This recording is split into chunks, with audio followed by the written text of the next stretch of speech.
Good afternoon and a very warm welcome back to Billy's Travels. I'm sorry, but it's been 3 weeks now since I was at the Falkirk Wheel. Apologies, but so much has gone on in the last 3 weeks. We've been so busy with one thing and another.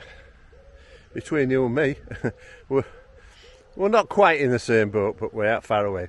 Right, let's start from the very beginning. A very good place to start. Thank you very much to RS Recovery in the West Midlands to start with, and the 4 drivers that got us back here to Newport from Falkirk. It took 10 hours.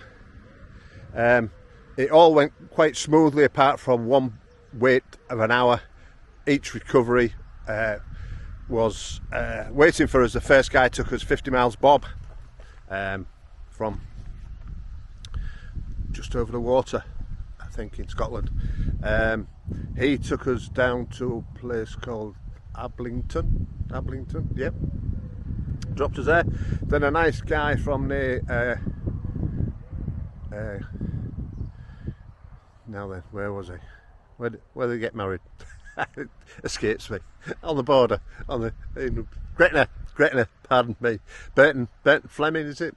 Near Gretna. Very nice chap with some 2 or 3 kiddies. Had a nice chat with him. Lovely wagon, very clean, very tidy. He dropped us at the services at Carlisle. Then there was a guy had to have his tea before he could come back out to us, and he came over from Cockermouth way on, Whitehaven I think it was. He took us from Carlisle down to Wetherby. We got to Wetherby about midnight time, and Marco, I think they called him. I called him Yogi. He was a Russian or a Baltic type of guy. Pardon me for saying rough and ready, but what a character. I get your box on my truck, you make comfortable. I get you home tonight. Bless him. And he brought us, and we dropped the motorhome. Rather than bring it onto the site at 2 o'clock in the morning, we dropped the motorhome down the road and we drove it the few miles onto the site, eventually getting here at 2 AM in the morning. And thanks to the lovely lady here at Durban House in Newport for accommodating us. We've been backwards and forwards ever since. It's had an EGR valve, it's had an upper knock sensor. We had the downer knock sensor last year, I think, or the other way around. Then we toddled off to Cadwell Park thinking everything was all right, and then at 10:30 at night, the cooling fans clicked in once again.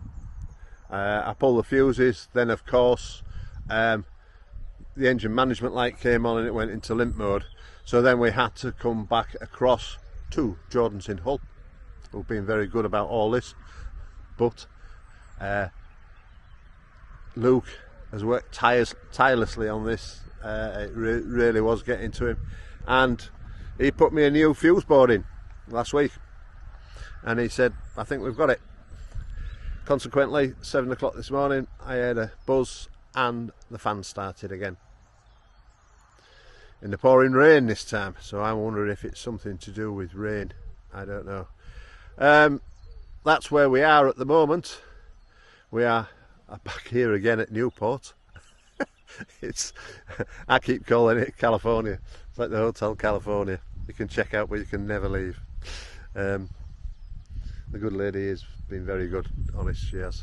There's a few things I want to try. I've pulled the fuses again today. I've unplugged the fans, but I can't get it out of limp mode with the OBD meter that I've got. So I've purchased a better grade one, and that should be here on Tuesday, and we'll see how we go with that. Failing that's got to go back to Jordan's again, but quite honestly I don't know what they're going to do about it. But somebody's got to do something, and all else fails, we've got to pack up and go home, because we're just running out of ideas and we're running out of money, and it's just getting away with itself, and we just don't know what to do next, to be honest with you. My good lady's gone off to York today to meet Willow, her daughter, and have a day away from it all, and I've been messing about, poking about, pulling wires and not doing too much. apart from hitting it with a hammer. So that's about where we are with it, so I'll try and keep you informed. Of course, we've lost money on sites left, right and centre, here, there and everywhere. We were going to go to Mablethorpe, and then we're going to the Newark show, and then we've got Ripon races, but it all depends on the next few days, next week. So we'll try and keep you informed, and again, thanks to the guys and gals at Jordan's, to Teresa, Molly, and especially to Luke for all your work in trying to sort this. It is difficult. Electronics on these things are just absolutely mind-blowing, and trying to pinpoint an electrical problem is very difficult. It really is, but we'll get there sooner or later. Bye for now.